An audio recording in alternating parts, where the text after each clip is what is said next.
know, John, there are a number of things that have definitely got your attention, and we will talk more about as the parade gets started, but one of the difficulties can be with the groups moving through, you don't have a lot of time to dwell on them as they come through where we are at the Tobruk Pool end of the Strand. So we do need to talk about some of those highlights now so that we know what we're looking for as they come through. And I guess one of the things that is very much at front of mind is that we know that the Rwanda veterans are going to be one of the groups that is towards the front of the parade in that lead group today.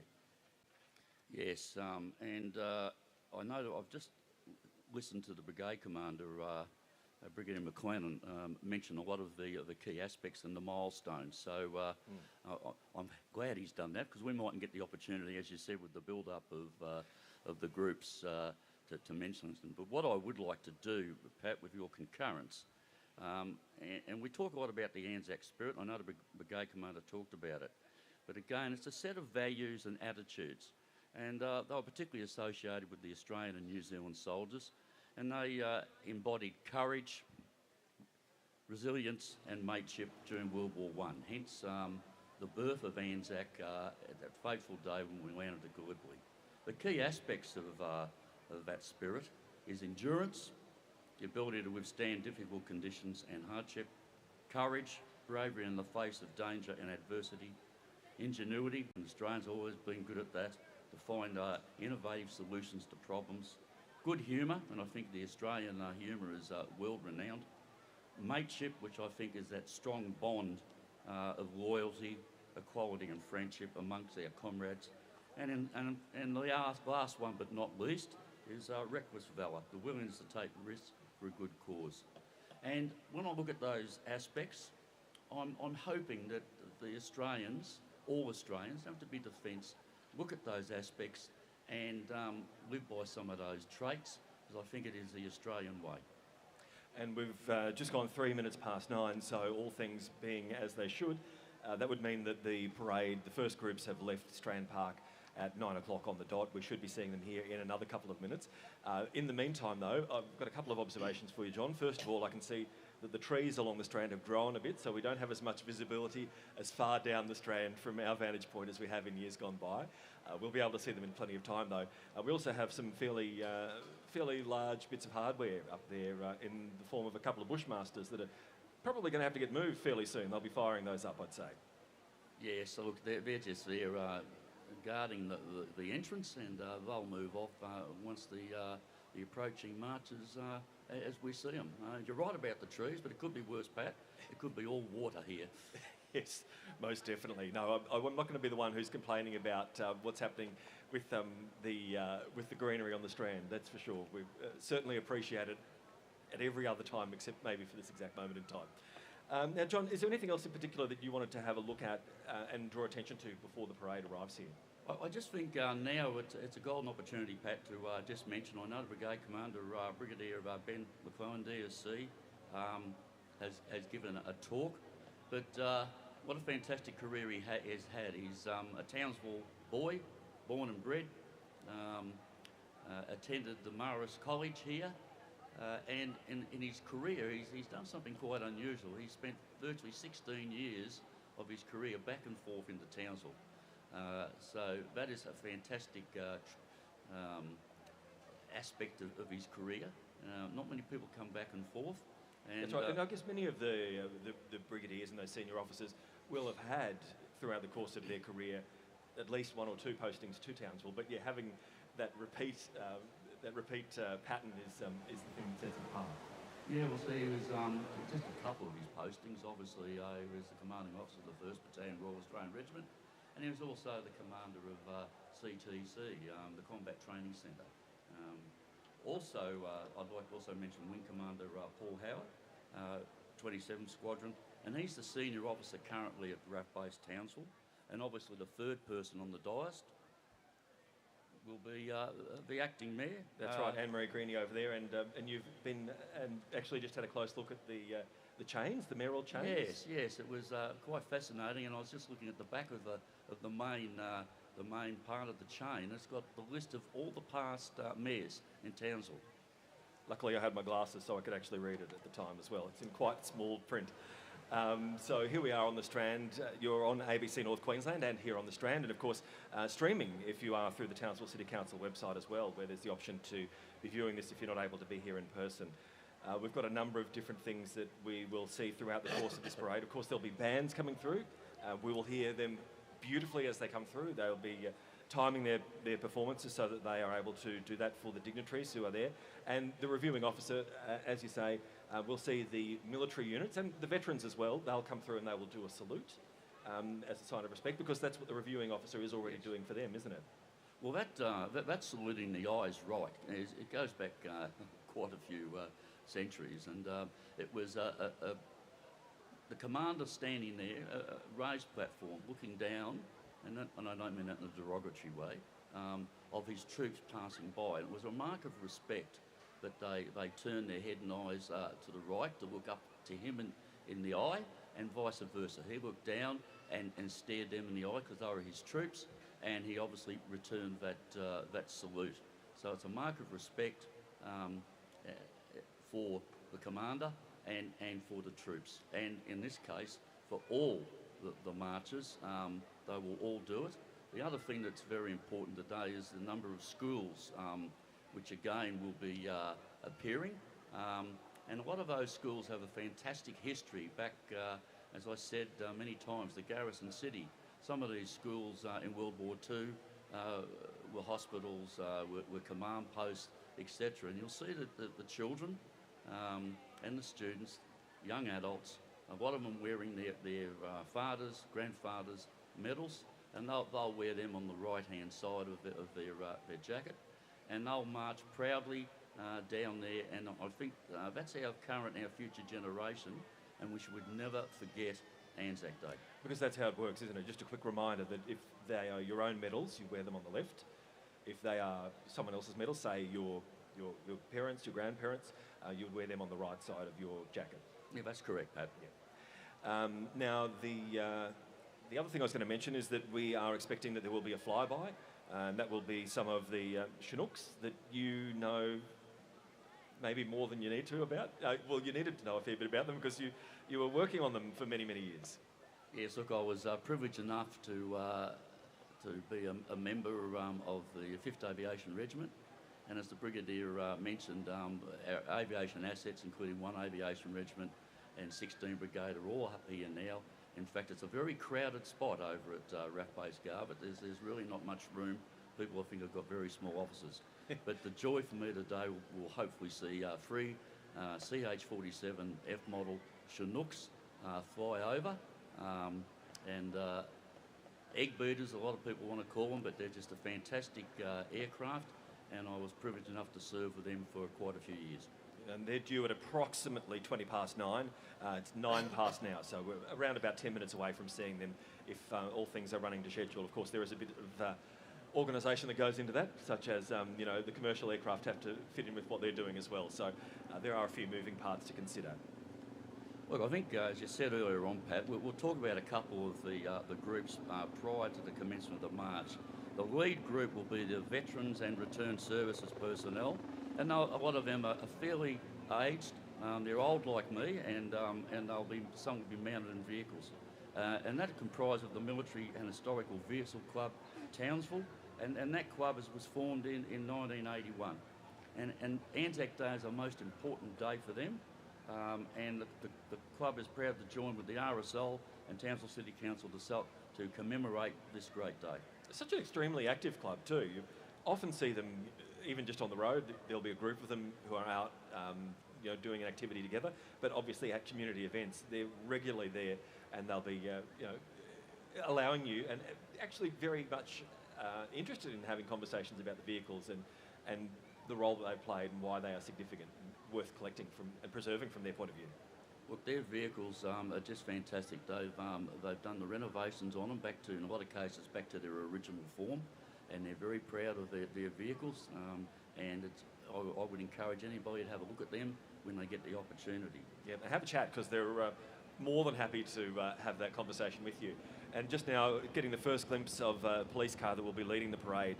So it's from where we are at the Tobruk end pool of the Strand. It's probably just coming up through that last roundabout near St Patrick's College. So we will see the first of those units coming through. Now, what else are we looking at in this lead group, John? The other one's very important. It's the National Servicemen Association of Townsville and District Branch. People have got to realise that Australia National Services represent from 1951 to 1973, and in that period during the Vietnam War, more than 280,000 young men answered the call to service during this time. Today, these proud Nashos, now aged 71 to 90, continue to honour their commitment to country. Now we have, as well as the Nashos, we have the Total and Permanently Disabled Ex-Servicemen's Association, and this is another extremely active group in the local community, isn't it? Yes, look, they've been supporting veterans for 75 years. They were founded in 1951, and their motto, or their advocates, the organisation, was the rights and well-being of totally and permanently disabled ex-service personnel from Army, I better get it correct, Navy, Army and Air Force, whether they've served in past conflicts or continue to serve today. Is there a correct order to be mentioning the services in? Yes, the senior service is Navy. If you go back, they were sailing ships probably, and then we've got Army and Air Force. Air Force was formed, the Royal Australian Air Force, in the early 1920s, and obviously the Navy, it goes back centuries, and so does Army, but that's just the order of precedence for those three services. That's right. Now, we've got, we can see that plenty of action now starting to come towards us here at our commentary position. We've got the two Bushmasters that have been led, that were parked in front of the Tobruk pool. They're now slowly crawling their way up. You may get to hear some of the rumble in the background in the next few minutes.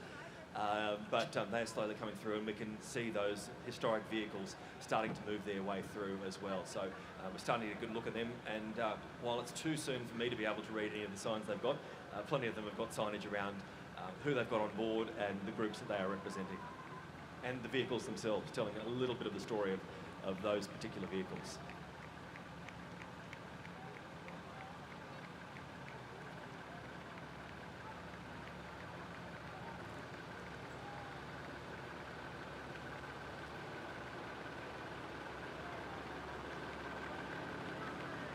Bushmasters coming past us now. We can just hear the applause starting to begin for the first of our veterans.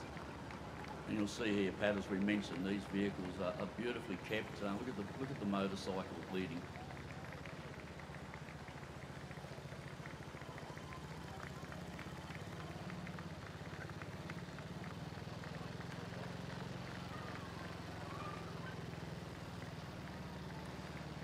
Also mentioning, John, we'll see them in a moment or two, but we have the Rwanda veterans. I did allude to this earlier on, and they're towards in this front group, in this lead group of the parade, because they go back to 1994 and 1995, when there were 600 Australian Defence Force personnel who operated in the operations over there. One of Australia's most challenging peacekeeping conditions, and I guess it's one of those that's seen as the precursor to this modern era that the Australian Defence Force has moved into, with essentially, you may be able to correct me on this, but essentially continuous deployments and service since then. Yes, look, Pat, and Rwanda is a special operation, because I cannot fathom the sights that those men and women saw, the genocide that was done over there, and they were there not as a force, they were there to sort of assist in the humanitarian aid. That's right, and awful circumstances over there. You'll notice, Pat, on each of the vehicles and the people which you need to see the names of the people in the vehicles. See the appreciation they're showing to the crowd as well. The respect that's going their way.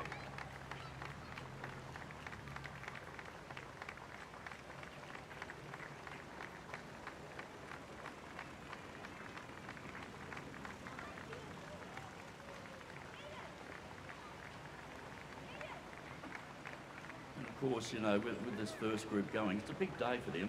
Most of them would have been to the dawn service, and we've now got this, and it'll be a fairly long service once they all gather down at Anzac Park there. So I take my hat off to them. A big day, but a most important day.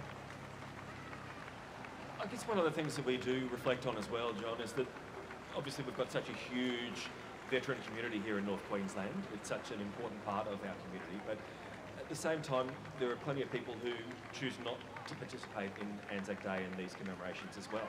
People who have nonetheless served their country. Yes, look, and I think in some cases it's a very emotional day for those people, and some might privately commemorate the day at home, just in their house, and some of them just don't want to be part of the larger organisation. I understand that, but as long as all of them remember that day, and some will remember the bad things of that time of their service, but at the end of the day, they've all served our country. That's right. And we see the van that is carrying some of the members of the Townsville TPI Association coming past us right now.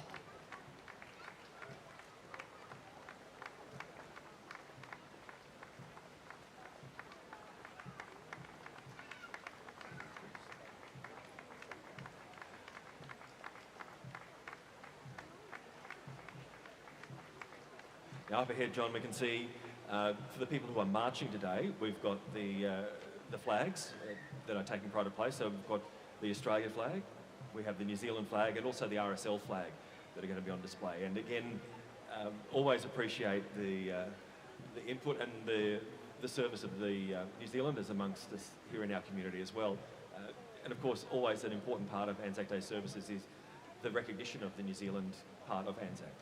Well, they've been an integral part of Anzac, obviously at Gallipoli, but out through World War II, Korea, Vietnam, etc., Australian and New Zealand defence members have served together, not just in warlike, but non-warlike activities and some of the UN type activities. So hence we have that bond which will never be broken.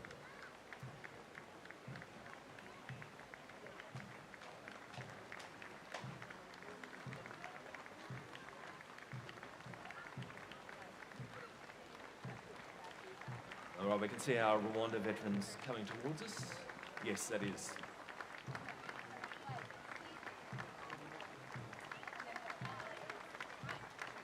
And you'll see there too is an MUC, and that's that yellow rectangle at the bottom. It's an award, meritorious unit citation that was given and bestowed upon the Rwanda Operation Tamar.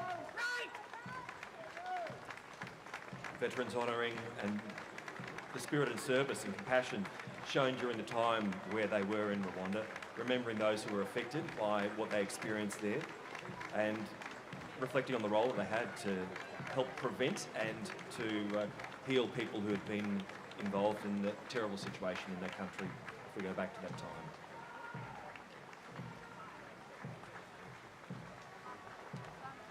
In the distance we can hear the drummers who are making their way in front of the 3rd Combat Signal Regiment, and this is one of the things that has been highlighted around the country, that leading our regular military units here in the parade today in Townsville, we've got the signallers, and it's 100 years since they were formed up. Yes, and just leading the parade commander for this regular army unit is Lieutenant Colonel Richard Animison. He's the commanding officer of the 3rd Combat Signal Regiment, and as was mentioned earlier on, they're celebrating 100 years since the formation of the Royal Australian Sig Corps, and I noticed that many people have said, oh, but when they started there was probably mirrors, pigeons, and various other archaic type things for communications, including rope and line between them. I think we've advanced a lot more since then, Pat. Yeah, I think their role has definitely stepped up a number of notches since then. And the information is that, 100 years since the formation of the Royal Australian Signal Corps, but of course there were signalling operations happening before 1925 with signallers being part of other units. It's the first time they were brought together as a standalone unit of their own to really bring those skills together. And we can hear a bit of competition for the band with the Chinook coming. I can hear the sounds. How many have we got? 1, 2, and there's number 3. And number 4.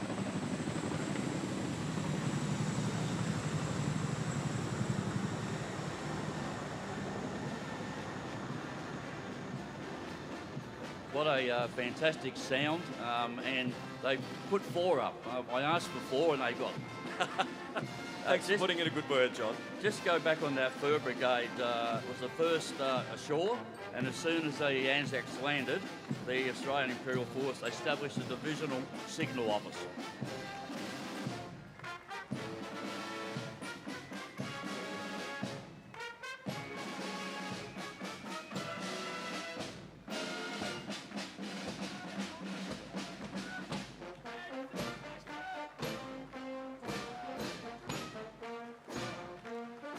So following the band, we've got the rest of the troops who are marching, and we can see them being directed to put their eyes right.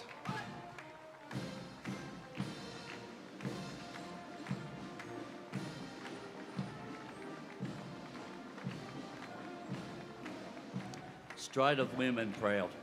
It's always great to see our soldiers in uniform marching proudly down the Strand.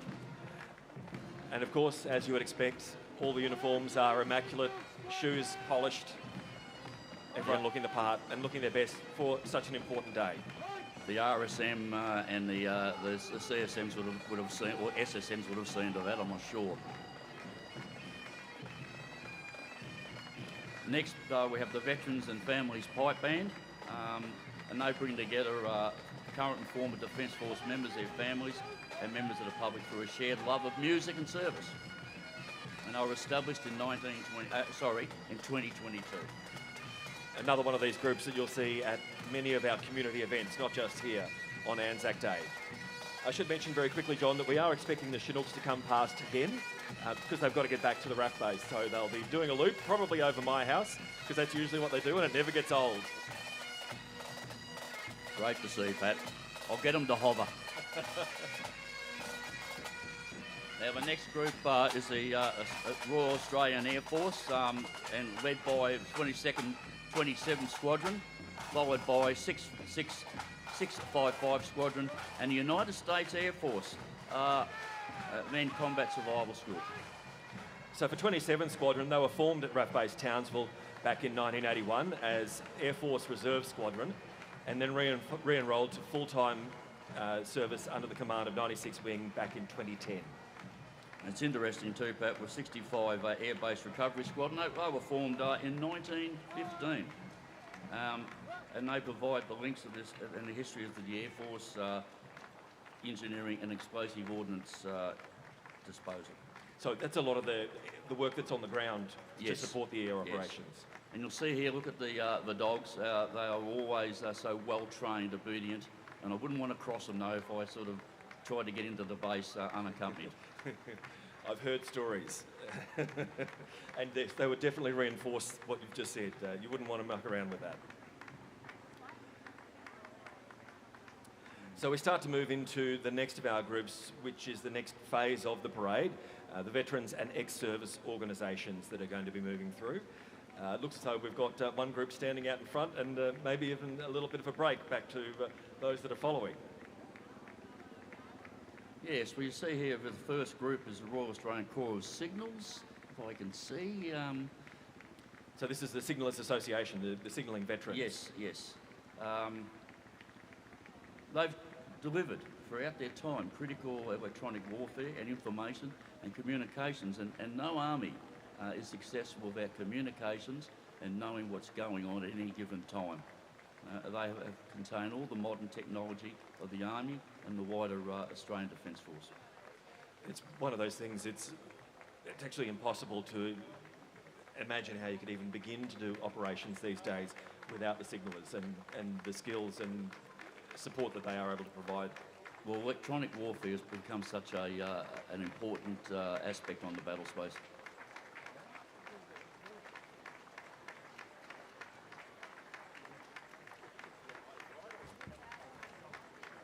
We talk a little bit about the Rwanda veterans. I'd just like to go back to that, and I guess that really did usher in this new era of operations and mobility for the Australian Defence Forces. John, I'm curious on your reflections on this. I think back to my school days. I was actually thinking about this on my way to the dawn service this morning, and there was an old man, Mr. Granville, and the point that I make there is old man. He was an old man, and he used to have a walking stick, and he'd come to our school every year in the lead up to Anzac Day, and he'd sell the little blue badges, the little fabric badges. Here come the Chinooks again. And that's what I grew up with. You know, I grew up with veterans being old men. But we've moved into this period and this phase where then I could see people who were my age and they were veterans. And that was a really big change in mindset. It's interesting you say that, Pat. As a young boy, I'm a Melbourneite, originally born and bred, and my dad used to take me, before he passed away, to the Shrine of Remembrance on Anzac Day, and there was just hundreds and hundreds of metres of World War I, World War II veterans, yes, I remember it. Korea. We'll let these Chinooks go.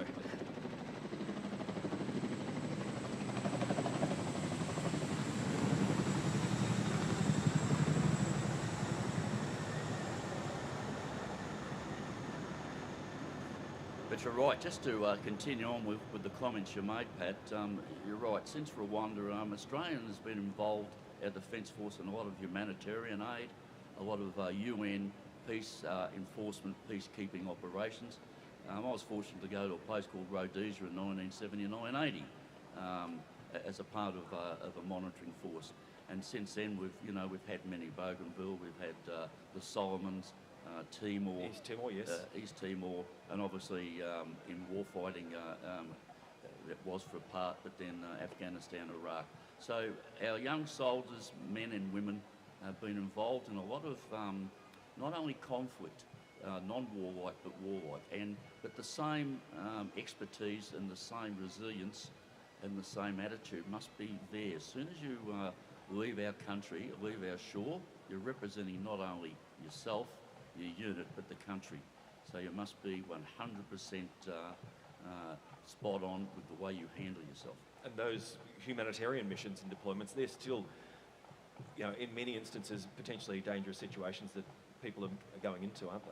Well, yes. I mean, a classic example was the tsunami. Our soldiers went over there in horrendous conditions.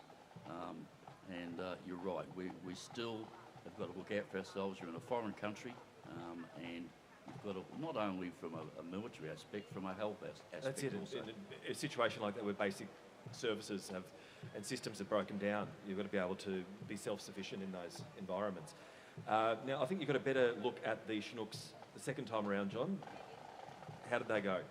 Fantastic. It's always, I'm probably biased, but then again, I'm probably biased with Chinooks and Black Hawks and all those aircraft and the Tigers and that. We have a very good air capability, mobility, which obviously assists and moves and helps move the brigade here and other units. They also carry out a lot of humanitarian aid. In fact, I'm pretty sure some of them might have gone down also. Most definitely. With the floods in northern New South Wales and southeast corner. That's right. So yeah, even in just the past couple of weeks and months, they've been quite active. And you can always feel the ground moving underneath you when they come overhead at close proximity.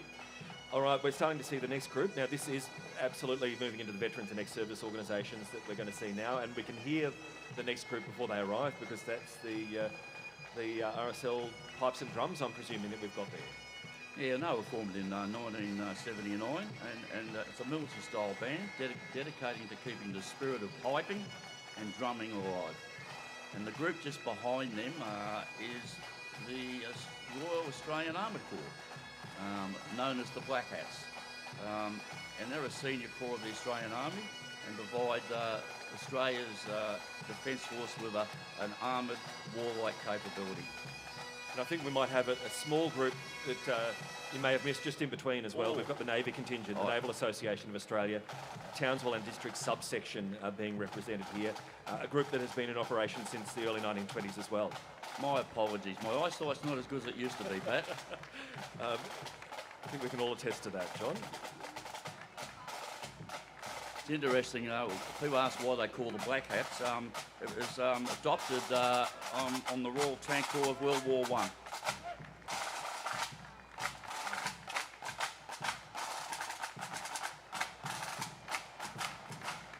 The next one is the Royal Australian Infantry Corps, is the 1RAO Association, raised in 1945 from the 65th Battalion and the 2nd ARF.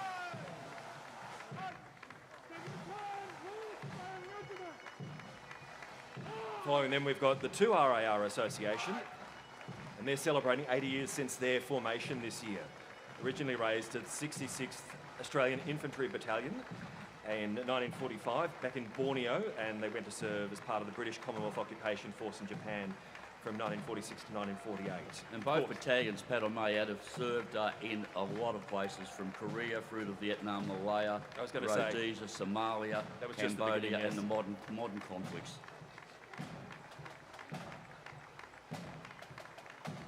We've got the descendants of the Rats of Tobruk in front of us here right now.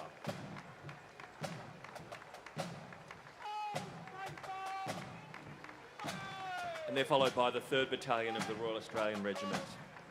The 3 RAR Association raised as the 67th Infantry Battalion immediately after the Second World War.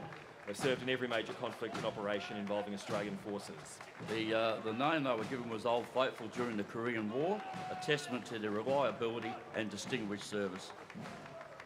I thought that looked like the 2-4. It is the 2-4 of the Royal Australian Regiment Association. And they linked 2 battalions, there's 2 RAR and 4 RAR.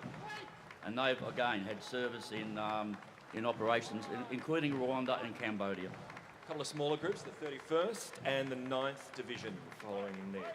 Moving through quite, so that's the 31st Infantry Battalion, Kennedy Regiment Association. And we've also got the 30 Terminal Squadron, that's known as the Termites, and descendants of the Middle East Docks Operating Detachments, the Royal Australian Engineers.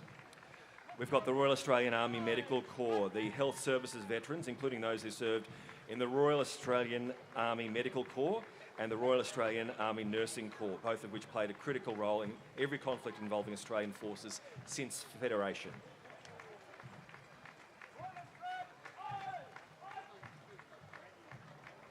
We also have now the Royal Australian Electrical and Mechanical Engineers. I know quite a few people in this group. They made up of past and present serving members, and they're skilled tradesmen behind the maintenance and repair of the Australian Army vehicles, weapons and equipment. They're critical to our Defence Force on their mobility and operations. And again, very well represented here today, as we see year after year. Probably better known as the Ramey Association. Yeah, and their motto is, you break it, we fix it. I'm a bit worried I don't think we've fixed some of the things, but they try. And I just got I don't think there was a wave you got then. I just got a nasty salute from one of my friends. Next, the Royal Australian Corps of Military Police. Again, essential to all operations, critical in maintaining discipline and order through 4 key functions: law enforcement, mobility and manoeuvre support, security, and internment and detention operations.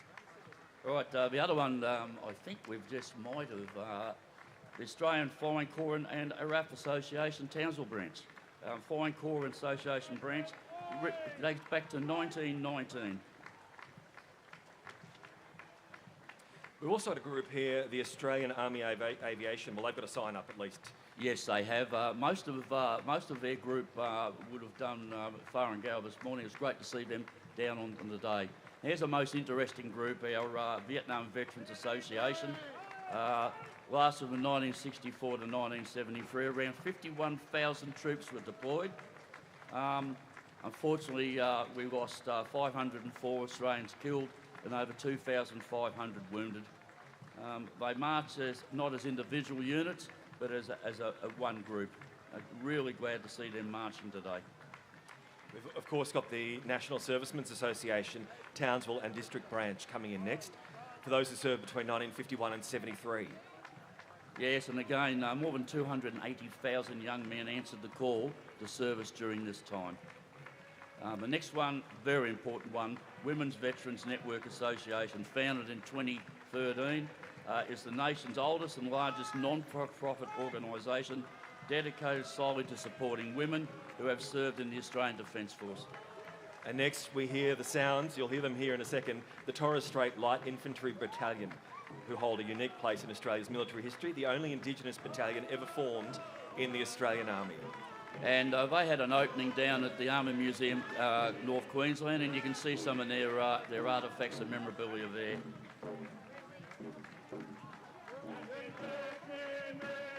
Very proud.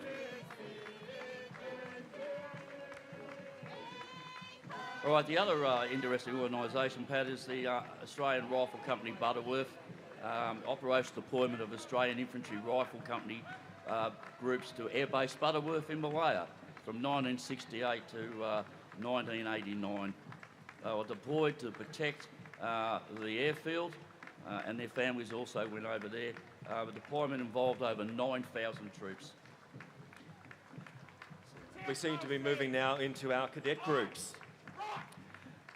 First up, we've got the TS Coral Sea Australian Navy Cadets. Youth development organisation supported by the Australian Navy, operating in Townsville since 1967, originally raised as the Naval Reserve Cadet Unit. The next one, 15 Army Cadet Unit, again, since 1943, making one of the region's longest standing youth development programs. And following them, it's 101 Squadron Australian Air Force Cadets. 101 Squadron established in 1950, celebrating their 75th anniversary this year, and again, very well represented at Anzac Day today, as they are year in, year out. And then we have Townsville Brass. Has been part of the local community for over 100 years and remains a much-loved fixture in our garrison city and the musical landscape. So we're leading into this next phase of the parade with the brass band.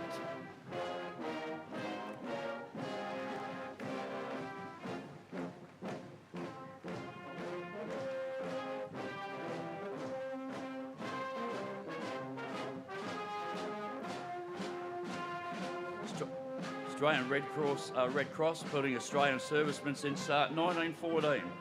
They worked in hospital units, wound care, and even the creation of mobility aids for those returning from war.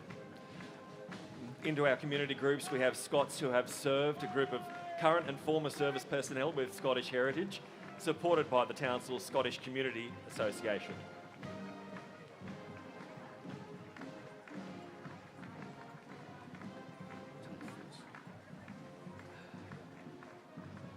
We've got 14 Field Squadron Association represented, and following them, we have the Girl Guides,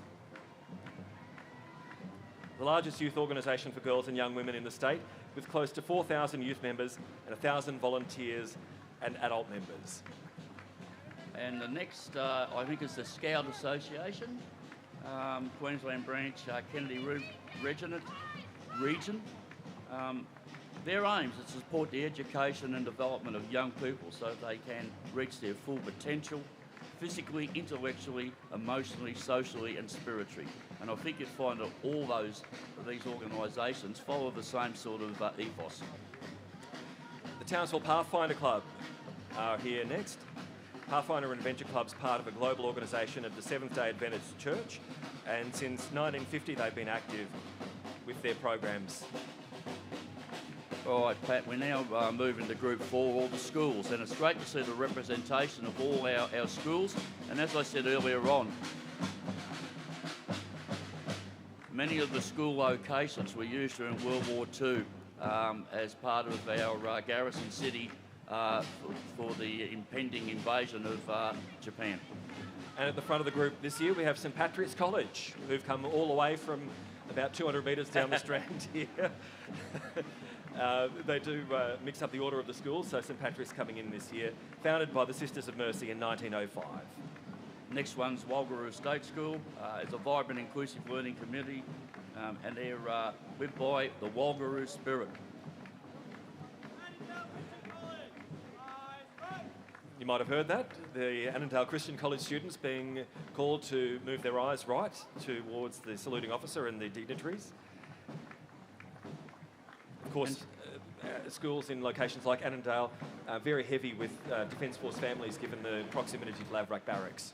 Yeah, in fact, the college has over 730 students and proudly serves Townsville for 43 years. The next school is Hermit Park State School, and that was formed, opened its doors in 1924 and continues to honour its proud heritage.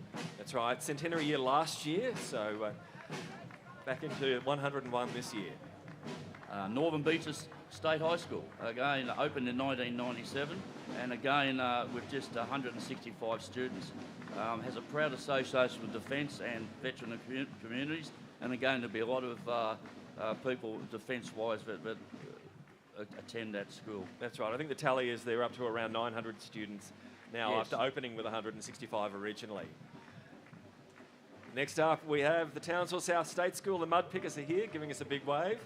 And that may be my daughter who's holding the sign at the front, sharing school captain duties. So I've got to give them a special call out. And the reason they got the title Mud Pickers, Pat, as you're probably well aware, and your children tell you about, they would walk barefoot across the mud flats to get to school, picking the mud from between their toes with sticks once they arrived. Calvary Christian College are here. The school back to 1978 when they were founded, with a vision to build a school where Christian values would form the foundation of all learning.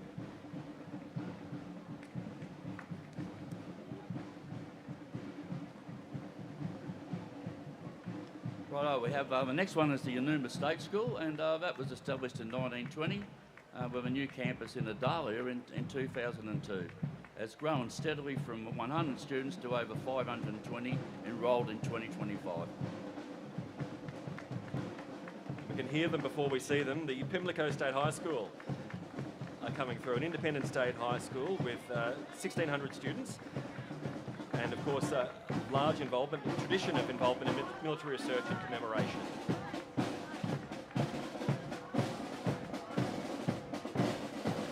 And behind them, Pat, is the Bowley Vale State School. We'll just wait till the drums go past.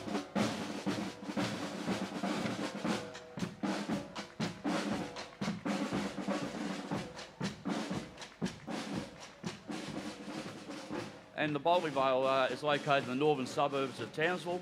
Has about 480 students and has a proud defence history. Its grounds were used as a military landing strip during World War II. And as I said before, a lot of the schools have a very close link to our defence. That's right. Well, I know Townsville South, because I know about that one, but Hermit Park and especially a lot of the inner city schools, very much among that. We could put Belgian Garden State School into that category too. Yeah, and they were formed in 1887. And they were located in the suburb in those days, German Gardens. That's right, before it was renamed during World War II.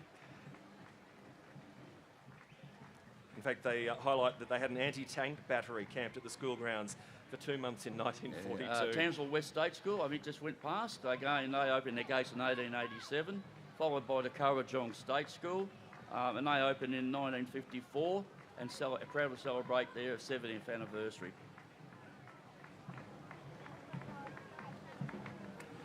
We have Holy Spirit Catholic School coming, and a note that their school stands on grounds that hold historical significance. During the Second War, it was home to the United States 13th Station Hospital. The school itself established in 1969. The next school is Anacus Park College. Again, it's an all-boys school. The school has a deep connection to Townsville Defence community, with many current students having parents in the ADF and a strong tradition of graduates going on to serve in the military.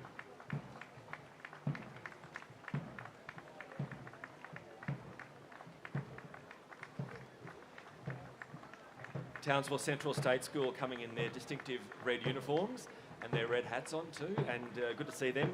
And the city's oldest school, recently celebrating 156 years. And they also point out that they have such a long-standing connection that they, in fact, count some of the city's original Anzacs among their past students. Oh, that is just fantastic. The next one is St Joseph College School on the Strand. Oldest Catholic school, formed in 1873. For more than 150 years, it has played a vital role in the city's education and community life, affectionately known as Joey's. Most definitely. Who's coming next? Cranbrook State School.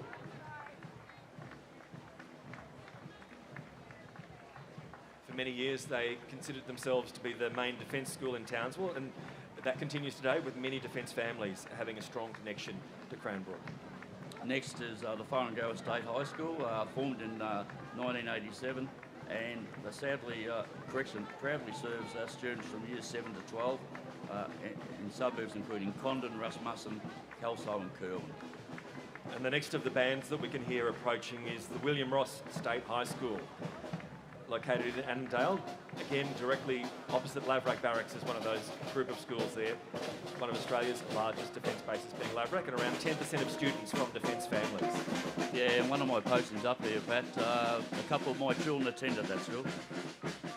The next school is the Munningborough State School. Long-standing connection with the defence community, dating back to Second World War. One of the school's buildings was repurposed as a military barracks. Like many schools, they have their own Anzac Day ceremony in the lead up to today. So they have that special remembrance activity at school as well. Miriam Catholic School, a small and welcoming prep to Year 6, 380 students, and that was founded in 1988. Now, I want to point out the next school we've got here, John, Eton College. It's their first appearance at the Anzac Day Parade. And welcome. That is fantastic. It's an independent school established in 2023, dedicated to supporting children with autism spectrum disorder. And it's fantastic to see them marching today. We have the Riverside Adventist School, an independent primary school. Once again, a school providing nurturing, values-based environment with small class sizes and a focus on individual care. Annandale State School, independent public school. I located in Annandale, obviously, opened in 1998, and it's home to 720 students. Approximately 100 of those are defence serving families. That's right. Townsville Grammar School are next, and as they've done previously, the students are carrying photographs and names of veterans who have come past, the 60 past grammarians who gave their lives in service to the nation. That is a fantastic mark of respect. It absolutely is. Southern Cross Catholic College, established in 1998. And that's Railway Estate School, opened in 1916. There's a proud history of the Townsville community for over a century. During the wars, the students participated in regular air raid drills, taking cover in slit trenches they had dug in the school grounds between 1943 and 1945. Air raid sirens sounded on 3 occasions as Japanese aircraft launched attacks on Townsville, a sobering reminder of the city's wartime role. St Joseph's Catholic School at Munningborough, one of the oldest Catholic schools in Townsville, celebrated 100 years last year as well, their centenary, founded by the Sisters of Joseph. Sisters of St Joseph, I should say. And we move on now, Pat, to Townsville State High School, established in 1924. So they're celebrating our 100th anniversary. A milestone has brought together past and present students to reflect the school's proud legacy.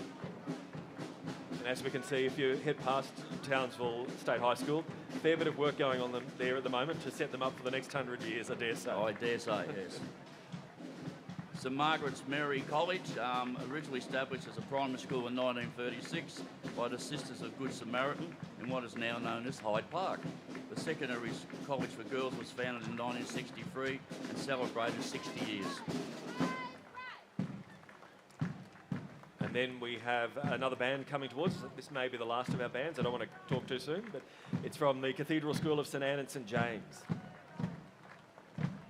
And then the last is the only Anglican school for boys and girls from early childhood to year 12. The school was established in 1917 and in 1978 became co-educational and adopted its current name.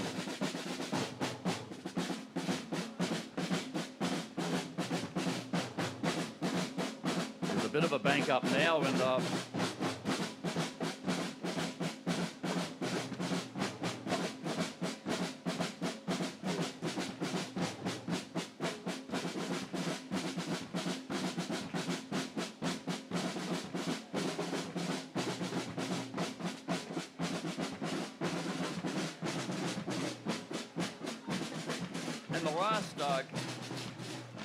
the last group, Pat, is obviously our emergency services, which play an integral part of Townsville, and many of them are ex-serving members or members of the Army Reserve.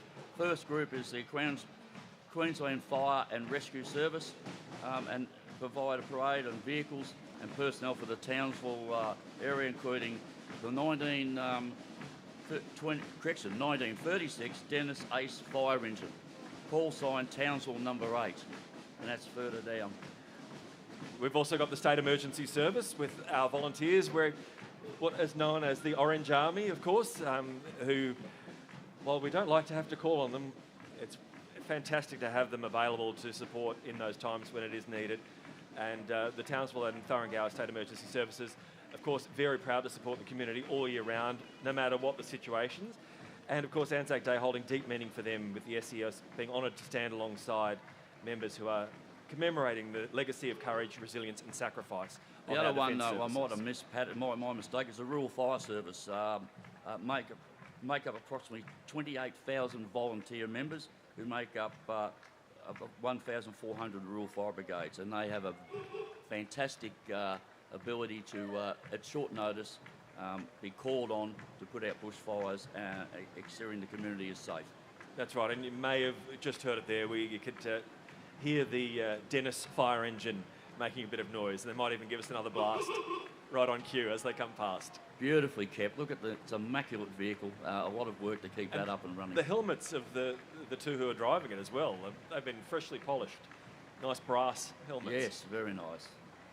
Of course, we've got a number of vehicles here which are supporting the parade. I shouldn't let go. The Sallyman's just come past, always following the parade. It doesn't get a mention in the official order of proceedings, but they're always there. The Sallyman, many a time out there, out in the field, they've just rocked up when you're hot, tired, just dug a hole. And there they are with their doobie juice and biscuits and good cheer. That's right. The Nome Rural Fire Truck coming past, in addition to the urban firefighters here now as well in their truck. And then we've got the aviation firefighters coming through in the bright yellow machine. I always get concerned about where they're aiming that water cannon off the front of it, though. As long as it's not armed.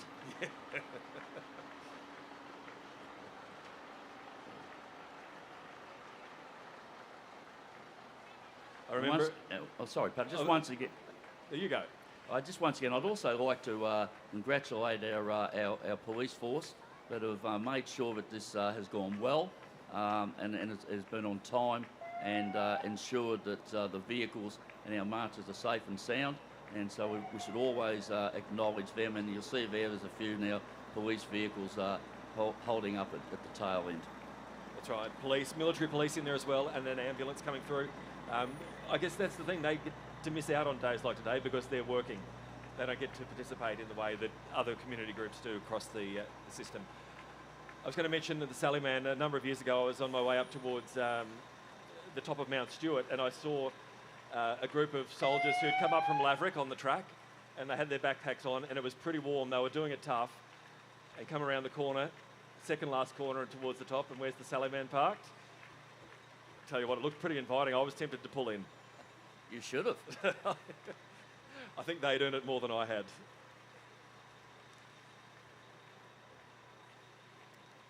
We're here on ABC North Queensland, and of course here on the Strand in Townsville today for the Anzac Day Parade. Pat Hessian and Major John Lavery retired with you for a couple more minutes. John, a couple of things to mention in closing. I know I mentioned very briefly that the individual schools do their Anzac Day commemorations. It's part and parcel of the way that things are done in the lead up to today. But another activity that was happening in the community recently, I went to and participated in because my daughter, as school captain, was invited to a small ceremony outside on the street outside the Townsville South State School to commemorate a veteran who was killed in action during the war years, and his family had campaigned for a long period of time to have him a memorial to him at home, and it was fantastic to see that. It's just a small snapshot, I guess, of those community events that are the connection that we can all feel and make to what's happened in those past sacrifices. Yes, Pat, and I'd just like to add a little bit more to that. I've got that member's known as Jimmy James, and I've got a little bit about his history. And again, another serving Townsvillian who paid the supreme sacrifice. He was the son of Arthur Edward and Mary Jane James. He was born in the 13th of July 1917 at 67 Tully Street, and he was raised at 97 Perkins Street in South Townsville. On May the 22nd, 1941, Uncle Jimmy was enlisted in the military. He served with the 2nd 9th Battalion and in the Middle East from September the 1st, 1941 to May 28, 1942, and then he moved on to New Guinea from August 7th, 1942 until his death. So yeah, killed in action in New Guinea and is buried at Port Moresby. So, and that's why the family were, for such a long time, keen to have a local recognition of that sacrifice.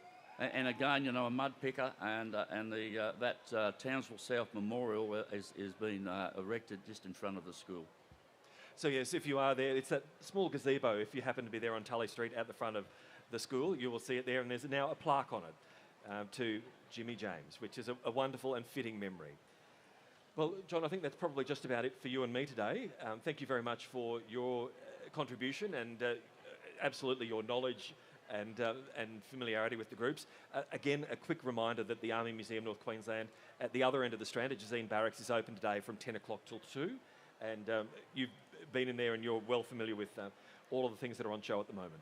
Yes, Pat. And look, thank you. It's always a good team effort, you and I, and it was really, I felt proud to see the Townsvillians coming out for this most important parade, seeing all our veterans. I do apologise for a couple we might have just overlooked in the march. There was a little bit out of order on a couple, and some did not attend today for various reasons. So I do apologise, but we would have liked to have said a lot more. But as I said earlier on, Pat, once they bank up, it's very hard to distinguish between them and trying to get out to acknowledge everybody. But I do thank the people of Townsville for attending this most important day. And I noticed the brigade commander has had a long time to stand there at saluting, and I just know how that feels. He'd have a very sore arm. That's right. It is not to be underestimated. I don't think I'd like to be doing that situation and holding my arm up like that for so long. Well, John, from you and me, thank you very much. I hope the rest of Anzac Day is in keeping with the tone that you've been able to give for us here this morning, and we wish you all the best. I'll hand you back to Michael Clark now. Thanks, Pat. All the best.